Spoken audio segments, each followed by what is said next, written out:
Olá, obrigado por estar aqui conosco no canal do Nogueira aqui, investindo seu tempo em bater um papo a respeito de um tema que é positividade tóxica.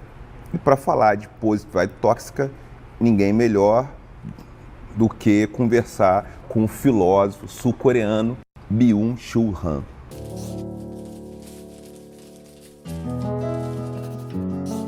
O que Byung-Chul Han nos diz sobre positividade tóxica?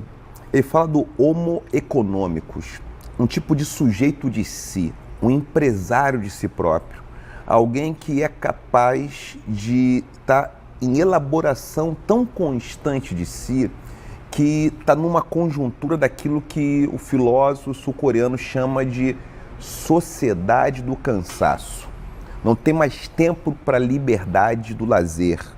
Nesse sentido, o lazer, o descanso, a preguiça passam a ser circunstâncias que mobilizam o sentimento da culpa.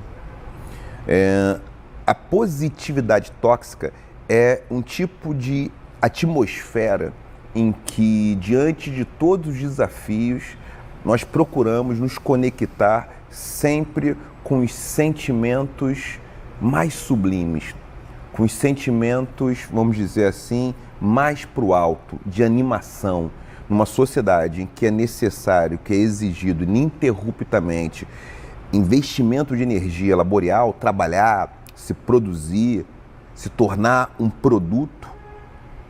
A positividade tóxica ela é necessária. Agora, a positividade, essa formulação que ele faz, ela passa a ser tóxica à medida que as pessoas têm pouco espaço para sentimentos considerados negativos, como a tristeza. A tristeza é um sentimento muito importante. É importante que nós vivenciamos a tristeza quando ela acontece, que a gente aprenda com ela, que ela nos elabore. É importante os sentimentos de frustração. É importante que uma criança aprenda que na vida, os limites, eles existem, que tem fronteiras, que tem territórios, que ela própria, ela tem que estabelecer uma fronteira no seu relacionamento com outras pessoas, com outras crianças, com os adultos. E a frustração, ela ajuda a configurar a fronteira. A tristeza pode ser uma ferramenta para fazer isso. Então, qual o problema do discurso da positividade? Qual o problema de uma positividade contínua, incessante? É que qualquer corpo, qualquer organismo, ele oscila. O programa de resposta emocional ele sempre está oscilando, porque as circunstâncias mudam. Fome, sono, frio, calor. As sensações mudam, as experiências se modificam. Você recebe uma boa notícia, uma má notícia, você reata um relacionamento, você desfaz um relacionamento. Amigos de infância se tornam rivais políticos na vida adulta. As coisas são modificáveis.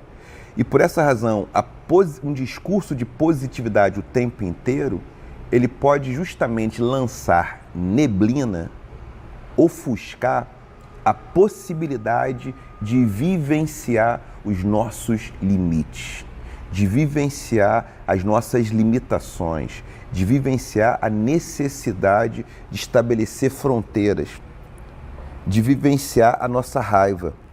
A raiva é um sentimento, é uma emoção e ela também pode se comportar como um sentimento. Já falei sobre isso, mas a grosso modo, as emoções são programas de ações, são respostas. Elas são imediatas, enquanto os sentimentos têm um processo de elaboração, inclusive cognitivo. Elaboração cognitiva. A gente avalia, a gente pesa, os sentimentos são desenvolvidos, são gestados. Tanto que a gente, quando rompe uma relação amorosa, tem um tempo de dor de cotovelo. Porque aquilo, o sentimento, ele tem um processo. Enquanto as emoções são muito rápidas. Imagina você tomar um susto. Você toma um susto, aquilo passa, né? O susto passa depois que aquele objeto. Você pode até ficar um pouco ali depois, mas é diferente. As emoções são distintas. Você ri de uma piada, é imediato, não é um processo como, por exemplo, ficar alegre com aquilo, como é diferente do sentimento.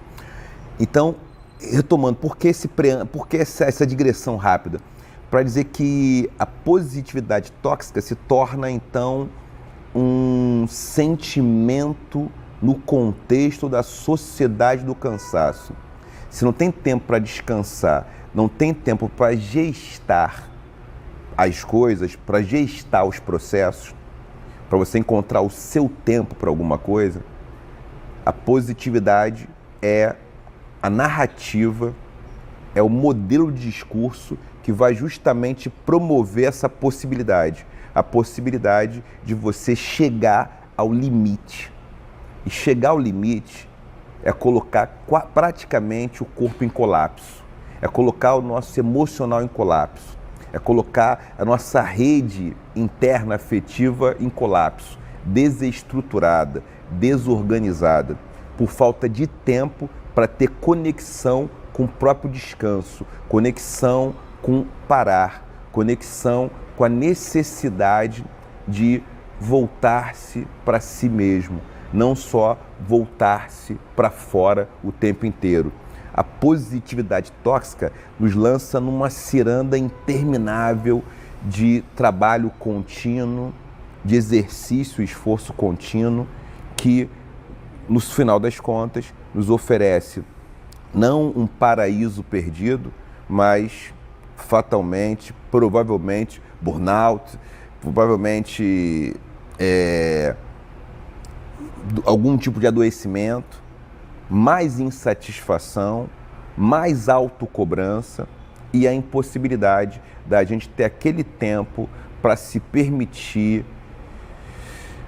descansar, para se permitir errar, para se permitir, inclusive, se articular com a nossa tristeza, com o nosso cansaço, com a nossa necessidade de descanso, com a nossa necessidade de recarregar as nossas energias.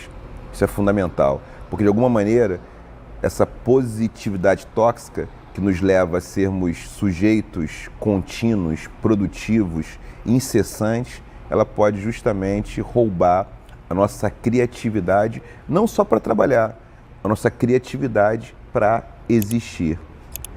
Para quem gostou e quem não quer ter a sua criatividade existencial roubada, ofuscada, roubada por si mesmo, clica aqui, dá um like, divulga e é isso, assumir muitas vezes a tristeza, o cansaço, o não saber e a necessidade de parar, de encontrar-se consigo. Até o próximo vídeo.